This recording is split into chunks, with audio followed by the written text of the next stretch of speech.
Fa 100 anys que el Foment Hortenc és un punt de trobada on fer activitats com ball, concerts, diferents esports, fotografia i sobretot teatre. Ara una sòcia de l'entitat en recull la història en un llibre que descobreix detalls i anècdotes sorprenents. Coses que jo tampoc no sabia. Per exemple, la primera seu va ser a l'actual carrer Fulton, però és que en aquell moment es deia carrer Dolça. També apareixen els moments més destacats de la història de l'entitat, com l'incendi del Nadal del 1946 i la reconstrucció posterior de la seu actual. El van tirar endavant gràcies majoritàriament als socis, que es van fer unes quotes voluntàries, que la gent qui més podia donava més, qui no, després amb el ball i després es van demanar unes ajudes.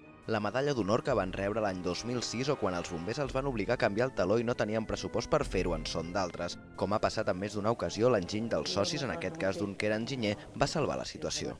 Vam venir un diumenge aquí, van començar a cosir el taló, ell anava dient això aquí, això allà, doncs a les 9 del vespre es va penjar el taló, tot perfecte, i em sembla que va costar 300.000 pessetes. L'autor ha cercat en documents antics, sobretot fotografies de l'Arxiu Municipal d'Horta-Guinardó i donacions dels socis més veterans d'una entitat que considera ha ajudat molt a fer barri.